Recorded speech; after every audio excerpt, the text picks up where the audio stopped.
Karena Tarakan sebagai tadi kota jasa perdagangan, maka kita mulai menggenjot waktu saat itu.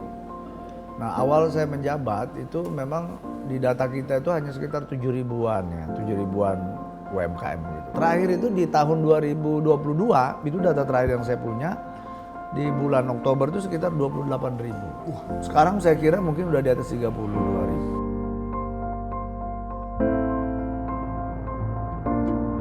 Rehat sih harusnya ya sekedar istirahat ya. Tapi asli, rehat itu artinya lebih dalam dibandingin istirahat kalau menurut gua. Kadang kita cowok pengennya kelihatan kuat ya kan? Tapi menurut gua malah justru ketika lo tahu lo lagi capek dan lo istirahat itu sama pentingnya sama aja kayak lo lagi ngerasa berenergi dan lo pengen ngelakuin sesuatu.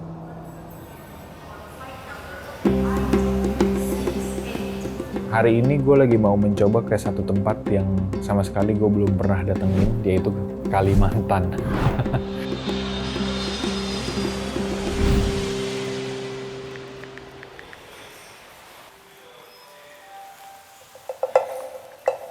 Nah, hari pertama ini karena seperti yang kita tahu katanya kan Tarakan tuh adalah kota 1000 kafe tuh. Kayaknya seru sih.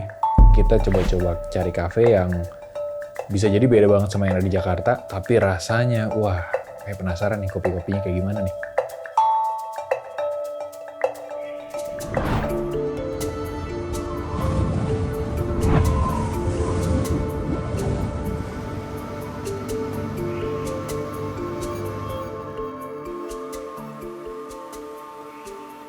Pertama, kafe inceran gua adalah EJ33. Halo. Halo Mas Sigi. Selamat pagi. Selamat pagi. Mas Terence. Betul sekali.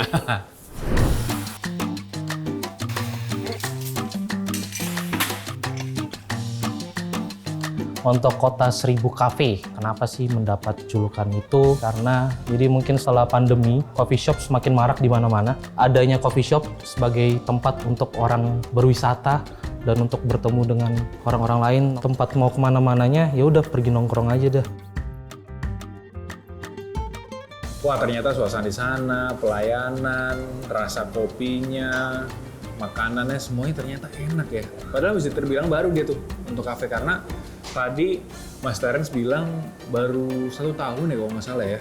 Untuk kopi cheesecake itu salah satu menu favorit kita, signature coffee-nya kita juga. Oke nih Mas Igi, nih tadi yang kayak saya bilang, kopi cheesecake. Kopi cheesecake ya. Betul. Kalau dari visual susu aja ya, tapi rasanya kayak beda ya. Rasanya yang bikin beda. Oke. Terima kasih Mas Terence. Sama-sama Mas Igi. Di EJ33 beruntung banget bisa ketemu sama Pak Wali Kota ya. Pak Wali Kota ini ternyata benar-benar scare itu ya sama UMKM. Benar-benar memperhatikan banget UMKM karena sadar bahwa secara datanya kontribusi untuk Tarakan adalah dari UMKM. Seru ya, berarti emang di Tarakan tuh dari saya datang ke sini aja Pak ya. Emang UMKM-nya tuh benar-benar berkembang pesat kan ya. Sampai-sampai banyak award-award yang didapetin sama Kota Tarakan. Nah ini pendapat Bapak gimana Pak tentang ini? Karena Tarakan sebagai tadi kota jasa perdagangan, maka kita mulai menggenjot waktu saat itu. Nah, awal saya menjabat itu memang di data kita itu hanya sekitar 7.000-an ya, 7.000-an UMKM.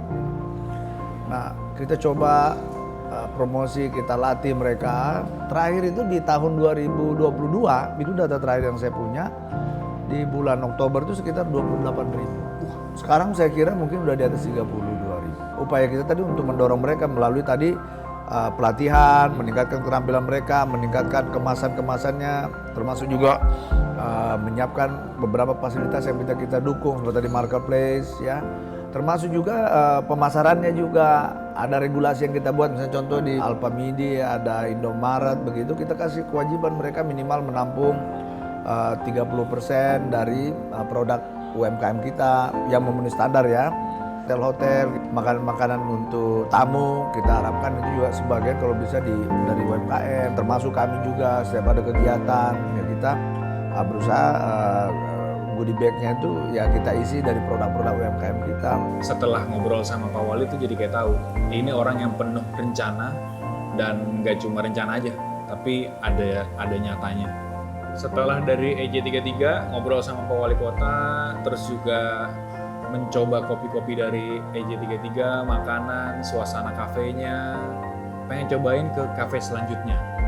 Kafe selanjutnya adalah The Uncle Coffee and Kitchen. Nah ini juga menarik nih, katanya salah satu yang terlama juga, dari 2018 kalau nggak salah.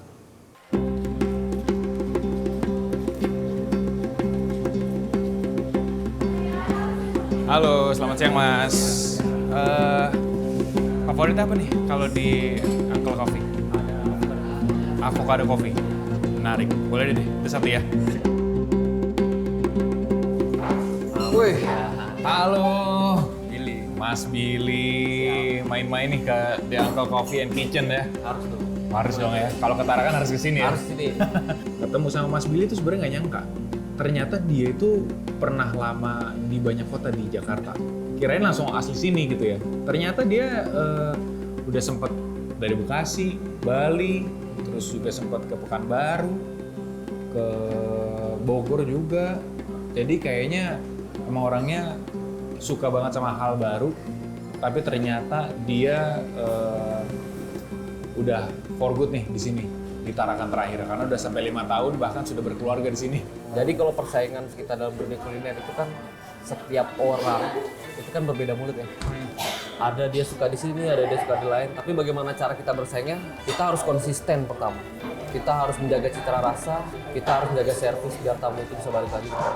Mas Irwan tadi udah bilang sama Mas Billy katanya boleh nih belajar avocado coffee. Kebetulan kan tadi pesen ini kan? Nah, sekarang Mas Irwan ajarin saya ya. Boleh ya, kita mulai dari apa nih? Start nih.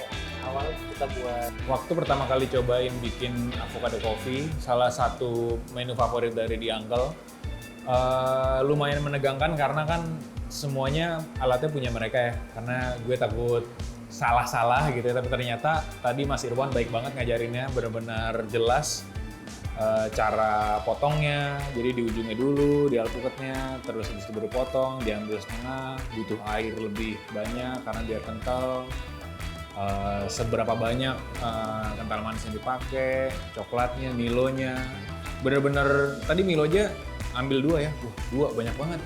Jadi nggak pelit gitu. Untuk sama ingredientsnya nggak pelit.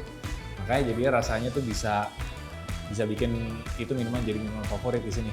2 tahun saya itu bangkrut. Nah akhirnya saya pelajarin terus di sana, kesalahan-kesalahan kami dari mana. Akhirnya kita pindah ke Tarakan. Ketika kita datang ke sini ya sudah, kita percaya aja. Tapi kita pelajarin semuanya dulu dari tempat-tempat yang lain.